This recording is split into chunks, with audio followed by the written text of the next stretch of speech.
This week on The Million Dollar Plan, we are talking Thanksgiving. Yeah, I know. It's a week early. Don't care. Here's the thing. It's my favorite holiday of the year, and it is the one day of the year that we step back, we gather some perspective about our lives, and we are grateful, and we are thankful, and it's a really great feeling, especially if you're not talking politics at the Thanksgiving table with your family. So what I want to talk about today, a couple different things. Number one, we're going to talk about Thanksgiving. We're going to talk about how to keep that gratitude going. Just as New Year's Day sometimes can be this catalyst to change for us, I want Thanksgiving to be a catalyst of gratitude. And so we're going to talk about that. We're going to talk about Black Friday and how that plays into all of this. And we're also going to talk about how to declutter your life to bring more gratitude. Yeah, it's a thinking man's edition of the Million Dollar Plan, or a thinking lady. Hey, Nicole. Hello. How are you? Good. How are you? So, Nicole, you and I have been talking about this, and you said something yesterday in pre-production that was really interesting. Not that it wasn't the only interesting thing you said. You know what I mean? I do. Okay. You said it's not like you only love your significant other on Valentine's Day. Yeah. Totally true, right? Yeah. I mean, I do. That's the way I feel about my wife. But I mean, Yes. for most people, I'm For kidding. everyone else, we're But all. that's right. So I think what ends up happening is with Thanksgiving, sort of modern Thanksgiving, as opposed to, the fable that is Thanksgiving. Do you think it really went down that way? I don't know. See, And I feel, I feel icky about it, really. the more when you're like in what, first, second grade, like you know, It's lovely. yeah, it's a fun, like friendly story. But then you get into like your upper high school classes and you kind of learn a little bit deeper. You're like, this took a dark turn. Seems like a forced dinner. It It's like going to your in-laws. What if the Native Americans felt like they're just going to their in-laws' go house? to their in-laws. They're like, oh, thanks for having us. So I think what we want to make sure what happens on Thanksgiving is that we can continue the gratitude. So here's where I'm going with this. Thanksgiving really is this day where you try to make not everything perfect, but you accept whatever your reality is as perfect. Right? I mean, you sit down, you're sharing great food, it's special food prepared, people you don't see all the time are there. And in some families, I know in my family, you go around the table and you say, what are you thankful for right now? And I just think back over even the last 20 years of my adult life, the things I've said and how they've evolved. I mean, clearly that's some degree of maturity. But that's what Thanksgiving is. It's this idea where you sort of ground yourself and you say, all right, let's get out of the bustle. Let's get out of the rat race. Is it the ant race or the rat race? What is it? Rat race. Well, there's ants marching. That's Dave yes, Matthews. and then the Rat Race was a movie, right? Okay, yeah. Yeah, It's yeah. pop culture. Oh, Ants Go Marching was, fun fact, Yeah? my sorority recruitment first round song. Go Kaio. I'm going to be honest, and this is going to sound callous. I'm pretty sure no one in the world cares about that. Like, literally no one. I just have to say fun fact. No, I think it's great, though. So it's the day that you just step out of the rat race, right? And the ants marching to Nicole's sorority song, right? That's the day you do it. And then what happens? Then what happens is Black Friday. The day that is the black spot on our soul. So, Nicole, at one point in time, Black Friday wasn't what we know it to be. No. I've been doing a little research. A little research. Here's what I know. Yes. Sort of came around in the 1950s. There's been some version of Black Friday since the 1950s.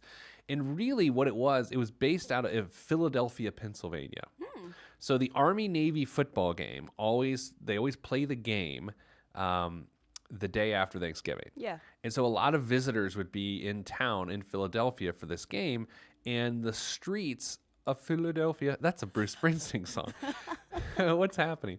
What would happen is the streets would be so packed that locals would call it Black Friday, not for any sort of strange race things, No. but because it was just like their city was inundated with visitors. Yeah.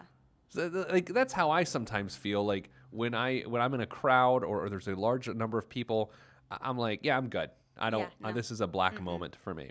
So that's how it started. Well, then what started happening was local people said, wait a second. Just like the modern visitors convention bureaus of today, if we have all these people bringing money into our city, let's get that money, right? Let's have sales. Let's have all these different things. And so that's what became the first part of Black Friday.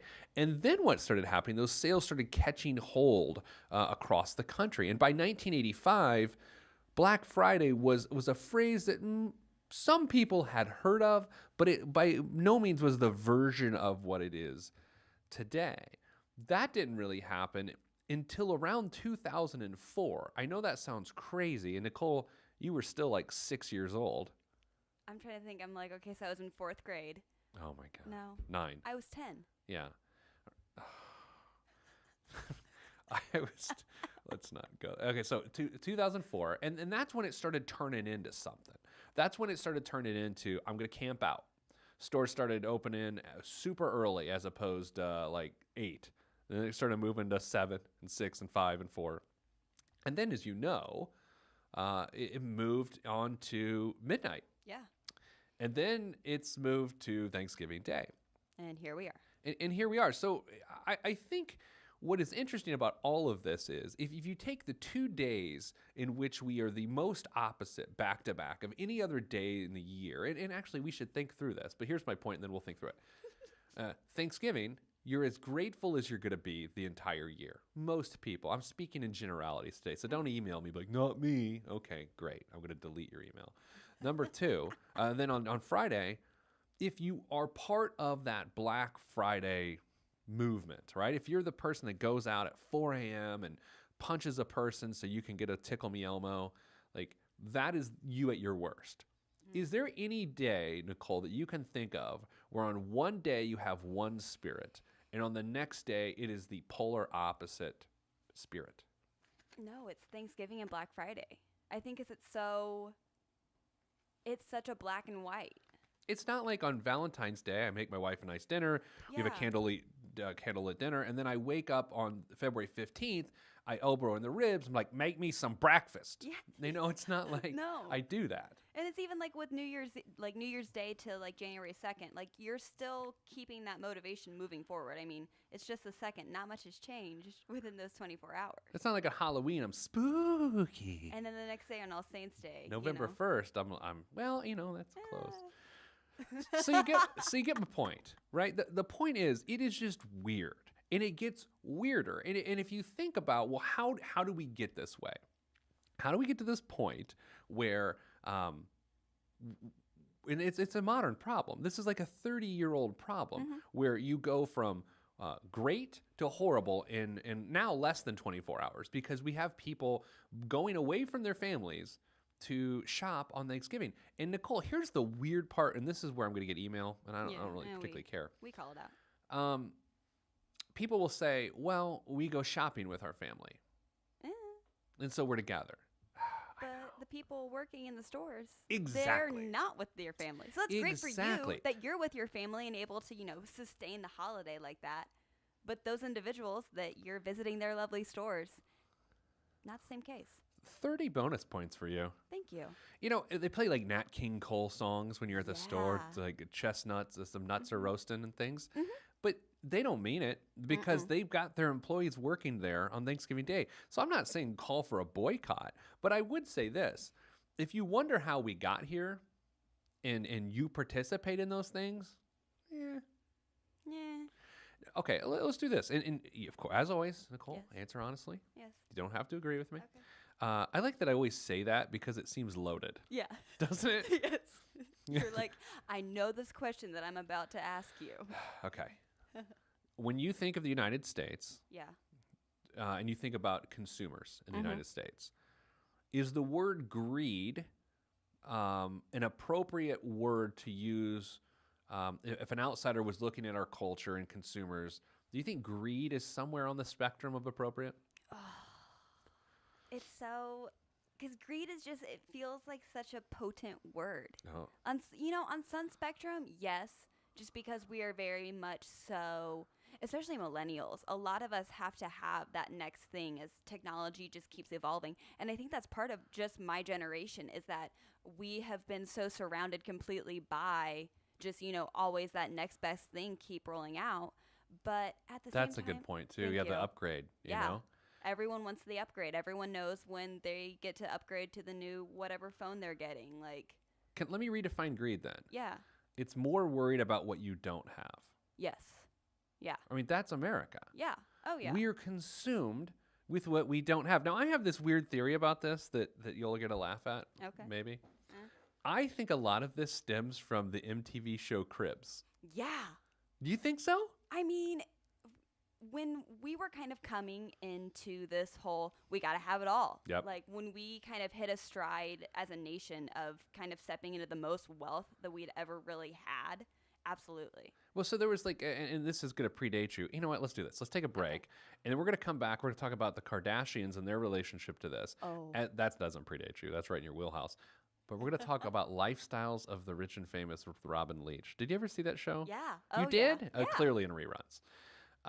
So we'll do that. It's the Thanksgiving edition, a week early, of trying to get your mind around Thanksgiving. How do you keep that gratefulness going? How can Thanksgiving be the launching pad of gratitude as opposed to the last hurrah before you go out and make a store worker serve you at midnight the day after Thanksgiving? We'll do all that and more next on the $1 Million Plan. I'm Pete the Planner.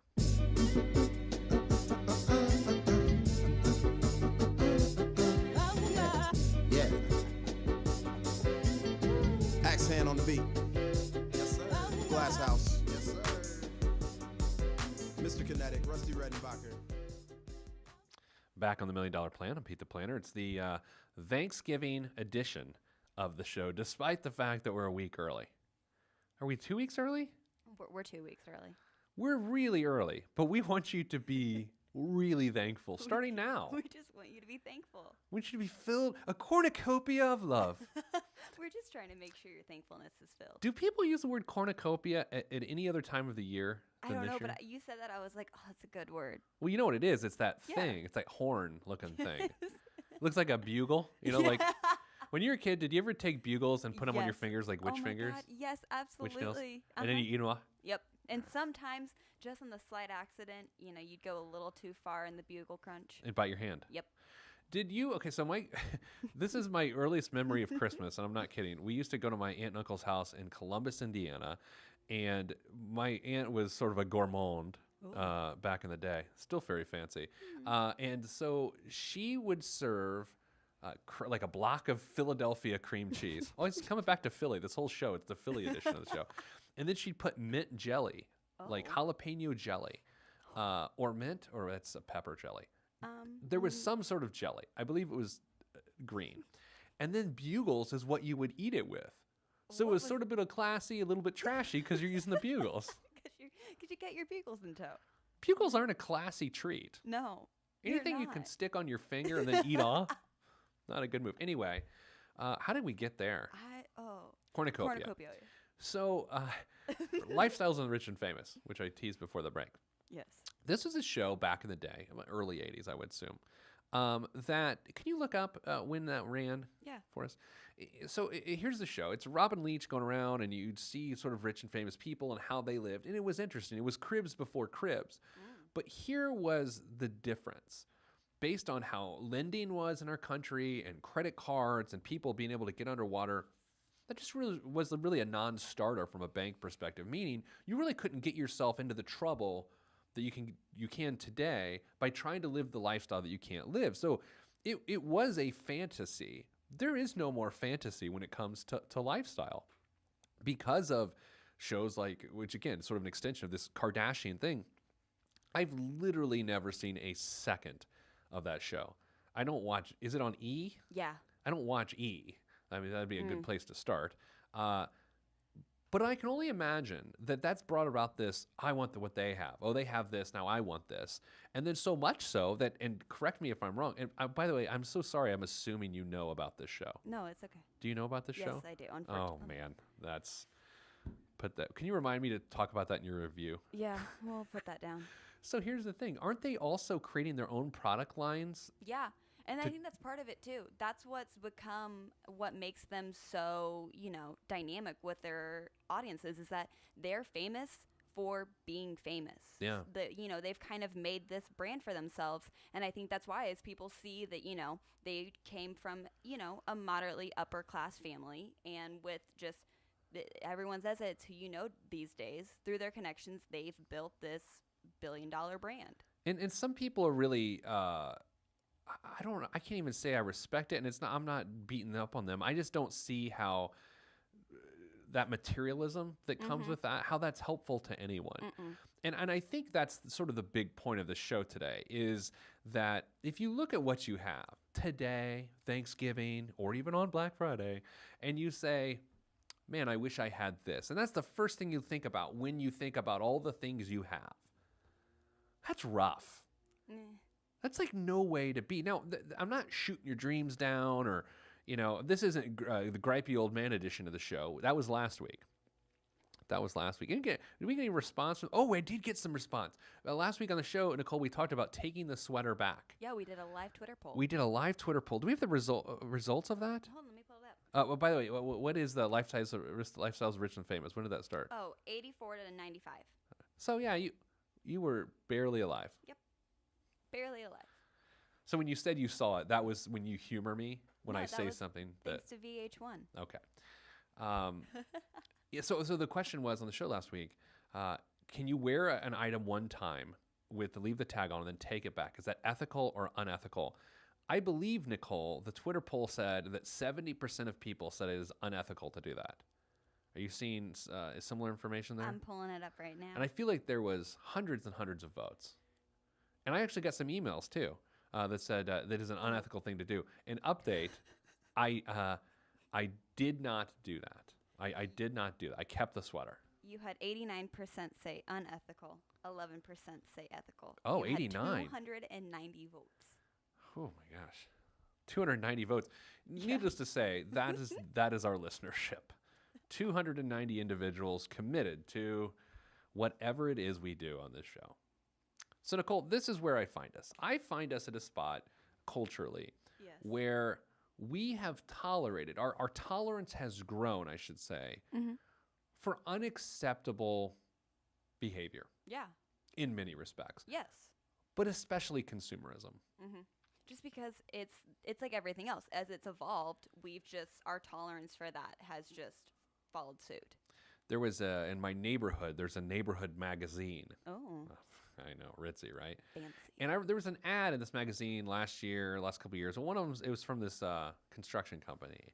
And the ad had a picture of a kitchen, and it said, you wouldn't drive a 10-year-old car, so why would you have a 10-year-old kitchen? Oh, no. Do you see what's wrong with that? Yes. Besides everything? Besides everything? First of all, I drive a 13-year-old car. I was just going to say, my car turns 10 in April. And my kitchen turned 10 last month. I think if we get to this point where perfectly good things are no longer adequate just because there are newer things, that's a problem. When I rent cars, when I'm on the road, and thank God I'm home for the next 2 months. But when I rent cars, it's interesting to me that I get to see the features that the real people are using these days, like an auxiliary cord. Ooh. Yeah. We're the Bluetooth in a car. You live in. I know. And then I think to myself, for a hot second, yeah, that'd be nice. Yeah. But I never take it to the step of, hey, I'd love an auxiliary cord, so I'm going to buy a 2018 whatever. And that's the thing too. I was thinking about the whole car situation, and my parents have really rarely, not kept their cars for at least 10 years. That's at least. I know. They buy them new, but there's gonna be a car commercial during the break here. Yep. You realize that? So anyway, trying to stay grateful during the season is tough. I would also want to remind you that we begin to say phrases like this. What do I get for someone that has everything? When you go shopping for your family in the holiday season, and you find yourself, I don't know what to get Dad. He's got everything he wants. Do you know what the answer to that question is, Nicole? No. You get them nothing. Nothing. Right? And this is I don't know if it's controversial, but people are going to think I'm a jerk, which isn't. Isn't too bad. Here's the thing. If someone has everything, why buy them something else? This isn't about you keeping your money. Like, this isn't about you're cheap. You want to buy him something. This is just a lack of sense. Yeah. Someone has everything they need. Buy him more. What? There's no logic. That's the most backwards, like, oh, here, you have everything, so here's more things. Different groups of my family. I don't know, how am I saying that? Different sort of wings. Yeah. Cartels. That's probably not the right word. Different sections of my family. Factions. Ooh, factions. That's pretty good. We've made agreements as to stop buying each other gifts and all Yeah. of this, and it's a really great place to be. But other factions of our family just keeps going. It's like, hey, do you have gift ideas for Peter this year? Like, my wife gets that question, and it's like, don't get him anything. Like, I really don't want anything. And it's not because I don't want you to spend your money on me, although I don't. It's because I don't want more stuff. I think if you keep accumulating stuff, you keep, your tolerance keeps changing. I don't want to tolerate stuff. And that's why in the third segment, we're talking about decluttering, because I think that this is all very connected. I think if you've got a cluttered lifestyle from a things standpoint, a stuff standpoint, it really affects your ability to be grateful. Storage units are a perfect example of this. Yes. Nicole, there is a billion-dollar industry. That was billion-dollar industry Saying that again. for people to rent a place for their things to hang out. Yeah. Oh, yeah. What? And that's like stuff like that accumulates in like your parents' basement and things like that. Like a bunch of the people around me, they're like, oh yeah, I got this stuff. I got to figure out what to do with it. And then we're like, when was the last time you used it? They're like, I don't know. You're just like, then get rid of it. I know. We just repainted Ollie's room. My Yes. daughter, my 8-year-old, she looks sort of a nursery color in her room. I don't know what's a nursery color. It was light pink. Anyway, we painted it. It was $25. Bought some paint. So you have to clean out her room. So then she's got a bunch of stuff, dude. Yeah. And so we're having this talk with her. It's like, Ollie, someone else could use this stuff, which we're going to get to here in the next segment. So the next time you think of during the gifting season, whether you go out on Black Friday at 4 a.m. to ruin some worker's life or not, and you say to yourself, what should I get so-and-so? They really got everything they want. The answer, my friend, it's blowing in the wind. The answer, my friend, is nothing. Not a darn thing. And I think you should be okay with that. And if it doesn't feel right, talk to them before they don't open anything. Like, Yeah. say, look, I got thinking about this. Maybe we should rethink this as a family. And I think, we're talking about trying to keep this gratitude going. Another extension of this before we go to the break, sometimes families will do an act of service on Thanksgiving, Yeah. which is fantastic. Like, they go to a soup Absolutely. kitchen. Do they still call them soup kitchens? I think so. Are they just serving soup? No. Well, anyway, but then what ends up happening is a bunch of people just lined up to scoop soup into a bowl for someone who doesn't have much, and then it's like, well, that's a nice act of service, but it seems a little, superficial, right? How about you keep the act of service going? Why don't you just keep it going the entire season? I love the Adopt a Family campaigns, like at a church or community center where you can get gifts for them. Yeah. Although, if we're being in the spirit of transparency, that story after the break. But you know what? The next segment is so positive. I don't know if I want to taint it, but I will. But I will. But I will. I'm going to tell you a story about when I delivered gifts. That's all next on the $1 Million Plan. I'm Pete the Planner.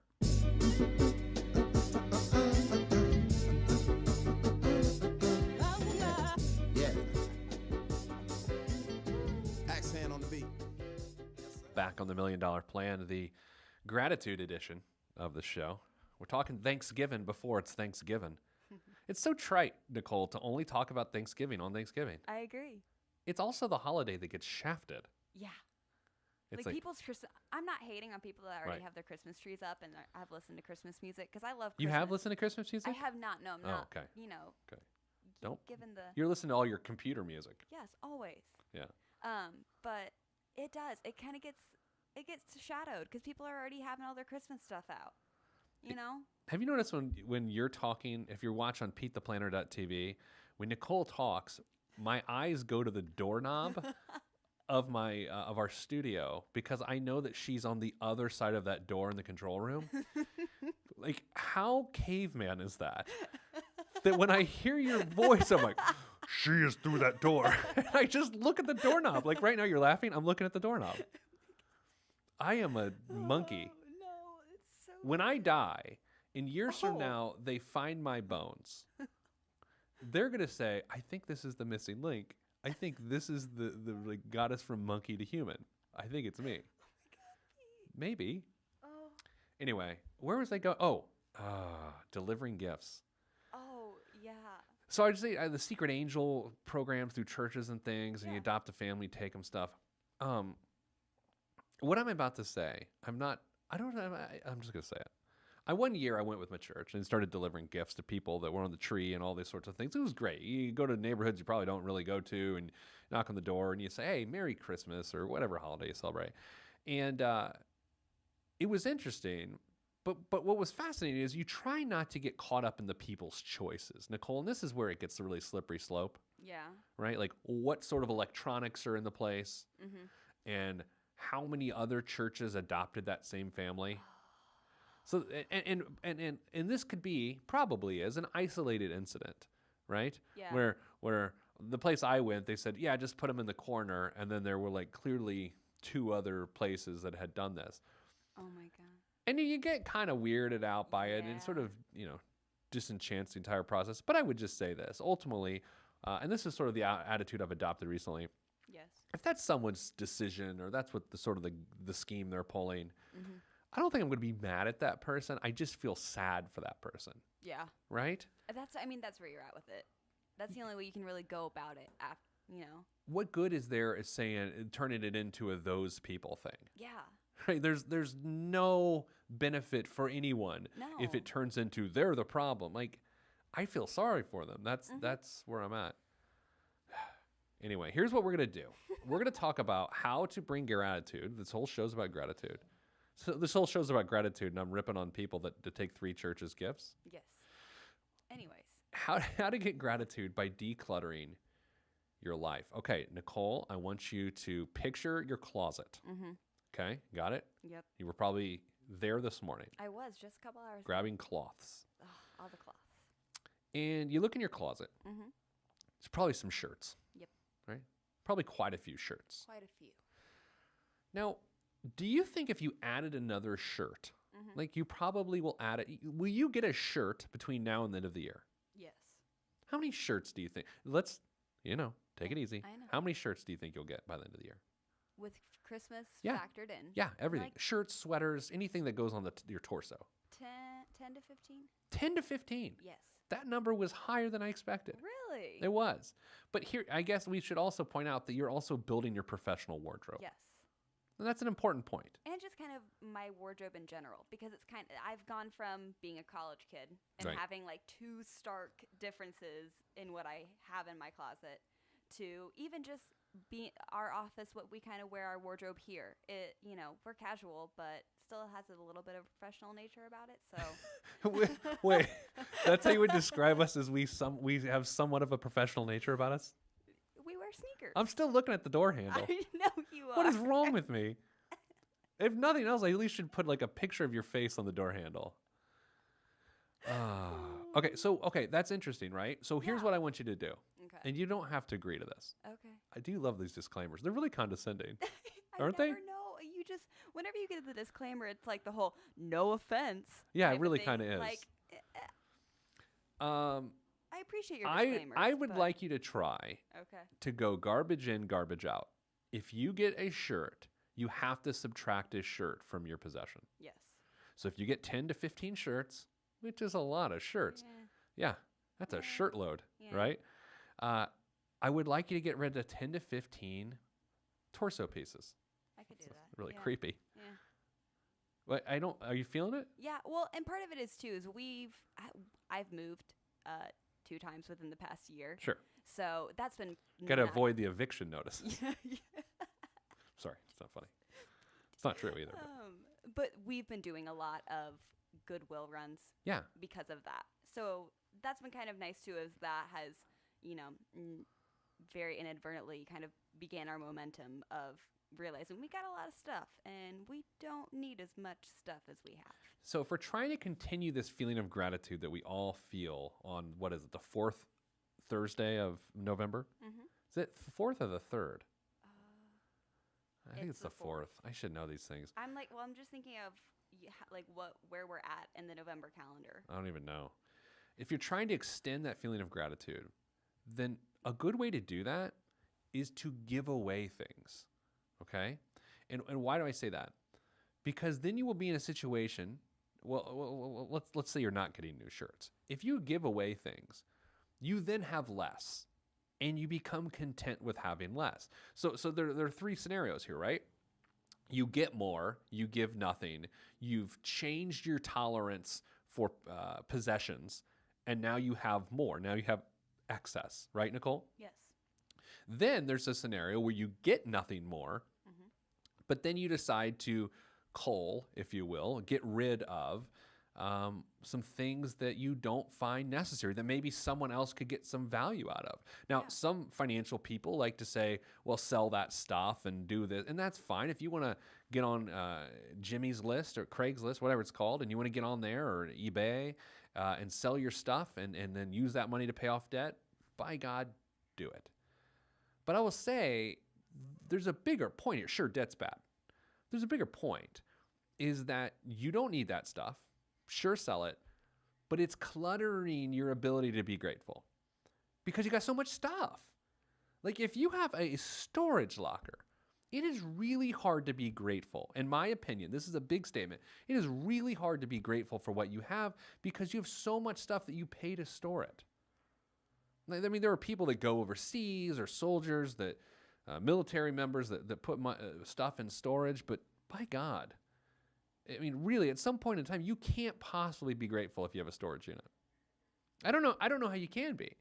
So every year about this time, my challenge to myself, and I'm sharing it with you this year, is how do I take how I feel on Thanksgiving? And by how I feel, I mean ready to vomit because I ate so much. How do I take that feeling of, man, life is good. I am really thankful. And I get my quick tears from my grandfather. If you ever watch the show on PeteThePlanner.tv, you'll see the Pringles can in the background.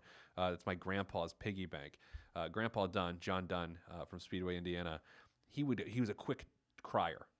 Like we'd pray at a family dinner, cry. Hey, Pete, I haven't seen you well, cry. Like I get that from him. I cry. I was at my daughter's Veterans Day program the other day. I'm not even a veteran. She's singing the Navy song. She's in third grade. I start crying. Why? Right? Like I like the Village People, and they sang In the Navy. Maybe I was tearing up because of that. But if you want to keep that feeling of gratitude going, you have to act. It's not going to naturally stick around. You have to do something. Now, there's a great book. I don't even know what it's called. Let's look it up. Joshua Becker, who's been on our show before. He is a guy, a minimalist. Like he's one of the former, The More of Less is the name of his book. The More of Less. I love the way this man thinks. I really do. He's got a head of hair on him too. I'm looking at his picture here online. You getting a shot of that hair, Nicole? No, I'm not. And check that out. Yeah? A lot of hair. So Joshua Becker's The More of Less. It is a great book about how to get more out of your life by having fewer things. So that is my mission this holiday season. I hope it becomes yours to keep gratitude going. Coming up after the break, we're going to talk about the biggest waste of money of a week. User submission this week, but I'm going to add one too. So 2 bombs, biggest waste of money of the week. This is the $1 Million Plan, and I'm Pete the Planner.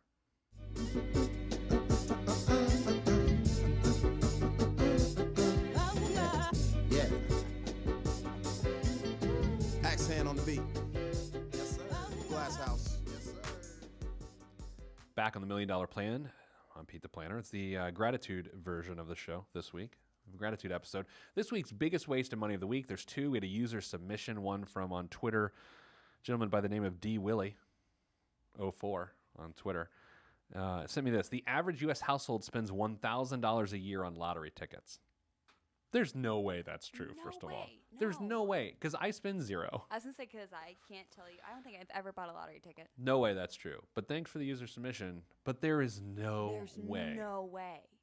No way. Uh-uh. Because anyone that knows mathematics is not spending $1,000 on the lottery, and anyone that doesn't know mathematics probably doesn't have the $1,000 to spend. Yeah. Also, second bomb of the week is the Pro Ping Pong paddle. The Pro Control Ping Pong paddle might be the most responsive paddle on the market. Made using 7 layers of pro-grade balsa wood, the hard surface gives you the feel and control you need to place shots right where you need them. The blade features top-of-the-line Pro XP1 rubbers, and the combo of blade and rubber give you the spin, accuracy, and power to dominate your opponent. Every paddle includes 2 3-star premium balls, and a box that also serves as a case for storage or away games. $97. What? Nicole, What? ping pong is a game. Did I ever tell you my neighbor's a professional ping pong player? No. Different. We don't have time for this story. Oh. Professional. I think he plays like black market games in his basement. Like people come over all the my time with probably God. these paddles. Oh my I'm going to shout them all down. That's all the time we have for this week's show. If you missed any of it, listen to the gratitude episode. Go to the podcast. You can find it at PeteThePlanner.com or on iTunes. That's all I got. Send you good vibes because good vibes are all that's in the budget. I'm Pete the Planner, and this is the $1 Million Plan.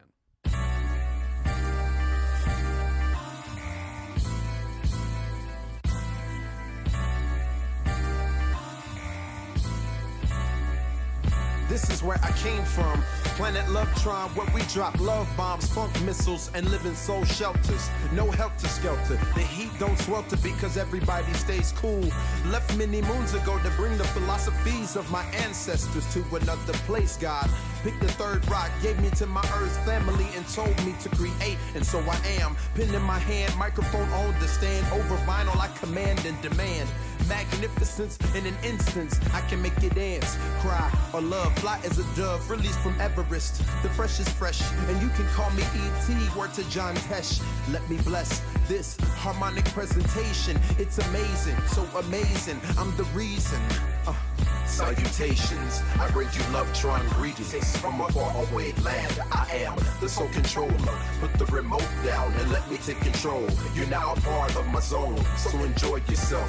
Lovetron can restore your health. I bring you greetings, salutations. How you doing? And is that how y'all say it? The tinkling of the keys is an homage to the little star. I sojourn over poetic descriptions of sound and travel to my other world. Out of this world, spaceship on my arm took me home, fueled by the ink and the megabytes and the hypertext transfer protocol, stronger than the Skynet and the Terminator. I push faders into warp speed, glide with